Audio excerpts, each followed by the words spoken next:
இயேசுநாதர் விசுவாசிக்கிற சொல்லல, கிறிஸ்து ஆதி முதல் இருந்தவர், உலகத்தை மீட்பதற்காக வருவார் என்று எல்லாரும் எதிர்பார்க்கப்பட்டவர். அப்படி காணாதிருந்து விசுவாசிக்கிறவர்கள் பாக்கியவான்கள்.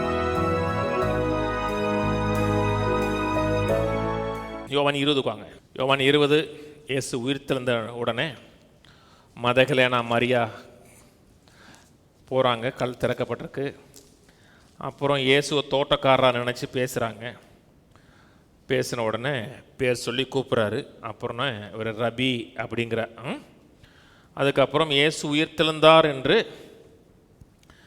மேலறையில் பயந்து கொண்டிருந்த 120 பேர்கிட்ட சொல்கிறாங்க. கிட்டத்தட்ட எல்லாரும் நம்பிட்டாங்க. ஒரு ஆள் மட்டும் நம்ப மாட்டேங்கிறார். ஒரு ஆள் மட்டும் அதைப்படி உயிரோடு எழுந்திருக்க முடியும், நான் அவரை தொட்டு பார்ப்பேன், விழாவில் போட்டு பார்ப்பேன் அப்படின்னு சொன்னார். வாசிங்க 20:25. மற்ற சீசர்கள் கர்த்தரை கண்டோம் என்று அவனுடனே சொன்னார்கள். அதற்கு அவன், அவருடைய கைகளில் ஆணிகளால் உண்டான காயத்தை நான் கண்டு, அந்த காயத்தில் என் விரலை விட்டு என் கையை அவருடைய விழாவில் போட்டாலொழிய விசுவாசிக்க மாட்டேன் என்கிறான். விசுவாசிக்க மாட்டேன்னு ஒரு தீர்மானம் எடுத்துட்டோம்னா கஷ்டம்தான். நல்லா கவனிங்க. நீங்கள் அவனை ரொம்ப திட்டாதீங்க. வாழ்நாள் முழுக்க சபைக்கு போய் கர்த்தர் ஆசீர்வதிப்பார், சீமானா வைப்பாருன்னா நம்ப மாட்டேங்கிறாங்க. கர்த்தர் சுகமாக்குவார், கர்த்தர் நீடித்த நாட்களை வாழ வைப்பாருன்னா நம்ப மாட்டேன், நான் சுகமாகட்டும் அப்புறம் நம்புறேங்கலாம் இருக்காங்க.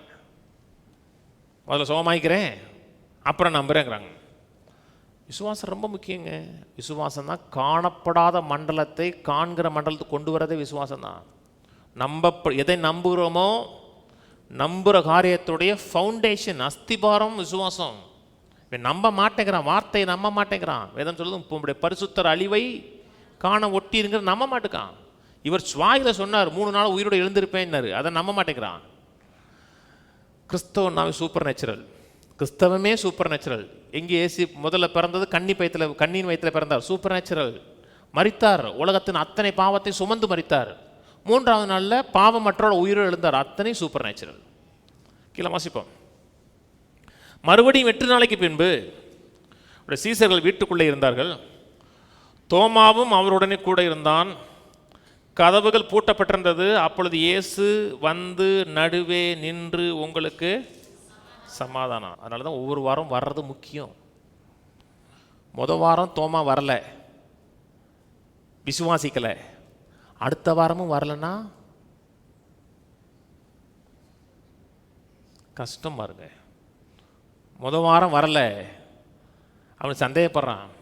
அடுத்த வாரம் வந்து அவனை கண்டம் பண்ணலை, உங்களுக்கு சமாதானம்னர். சபைங்கிறது கண்டம் பண்ணுகிற இடம் கிடையாது, குற்றப்படுத்துகிற இடம் கிடையாது. சமாதான காரணம் என்ன? அவருடைய பட்ட பாடுகள், வேதனைகள், காயங்கள். பின்பு அவர் தோமாவை நோக்கி, நீ உன் விரலை இங்கே நீட்டி என் கைகளை பார், உன் கையை நீட்டி என் விழாவிலே போடு, அவிசுவாசியாயிராமல் விசுவாசியாயிரு என்றார். தோமா அவருக்கு பிரதியுத்தரமாக, என் ஆண்டவரே என் தேவனே என்றார். யாரெல்லாம் கவனிங்க. 10 பேர் ஏசிட்டு போய், போன வாரம் தோமா இதெல்லாம் பேசினா, அதனால் அடுத்த வாரம் வரும்போது கரெக்டாக நீங்கள் அதை சொல்லியிருக்கேன்னு சொல்லி கொடுக்கல. சொன்னாரா? சொல்லி கொடுக்கல. சில நேரத்தில் நம்ம பிரசங்கம் பண்ணும்போது சில மக்களோட மதம் என்ன இருக்கும்னா, எவனே போட்டு கொடுத்துட்டான் இருக்கோம். நான் யாரை பற்றியும் கேட்க மாட்டேங்க. அவங்க கஷ்டப்படுறாங்கன்னா கேட்பேன். அப்படி சொல்லுங்க, ஏன் கஷ்டப்படுறாங்க, என்ன பிரச்சனை, அது கேட்பேன். அவங்க என்ன செஞ்சாங்க தெரியுமா? நீங்கள் என்ன செஞ்சீங்க, நீங்கள் என்ன செஞ்சீங்கன்னு எனக்கு தெரியாதா? அடுத்தவங்களை பற்றி கேட்குற வேலையே கிடையாது. ஆனால் முதல் வாரம் அவன் என்ன சொன்னானோ அப்படியே வந்து சொல்கிறார். அப்போ நம்ம பேசுகிறதெல்லாம் அவர் கேட்குறாருல, கேட்குறாரு. வீட்லேயும் கேட்குறாரு, எல்லா இடத்தையும் கேட்குறாரு. என் கையை கொண்டு வந்து விழாவில் போடு, தட்டுப்பாரு, தடவி பாருங்கிற. அவிசுவாசியாயிராமல் விசுவாசியாயிரு. கண்டு விசுவாசிக்காத. நல்லா கவனிங்க. வியாதியாக இருந்தால் கூட தழும்புகளால் சுகமான விசுவாசிங்க. தரித்திரியமாக இருந்தால் கூட நான் ஐஸ்வர்யமான விசுவாசிங்க. கண்டு இல்லை, காணாதிருந்தும் விசுவாசிச்சா பாக்கியவான். கீழே வாசிப்போம்.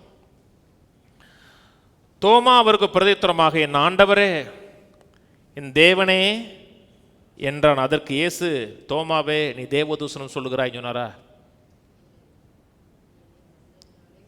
என் ஆண்டவரே, என் தேவனே, என்னுடைய யெகோவாவே, என்னுடைய ஏலோகிமே. நான் பேதுருக்கு இருந்த அதே ரெவலேஷன் இதை பெறான்.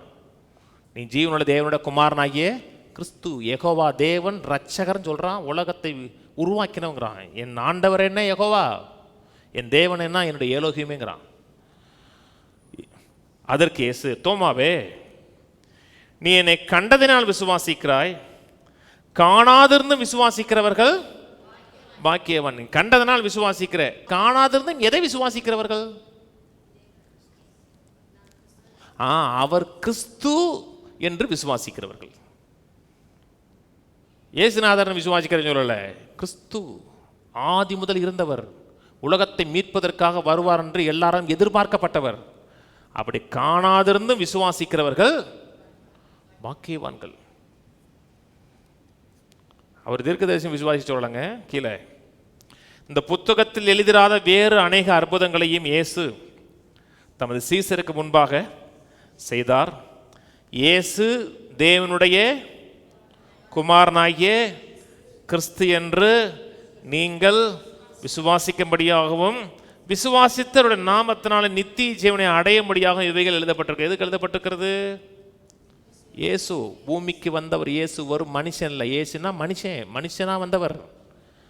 அவர் வெறும் மனுஷன் இல்லை, தேவனுடைய குமாரனாகிய கிறிஸ்து என்று நீங்கள் விசுவாசிக்கும்படியாக எழுதப்பட்டிருக்கிறது.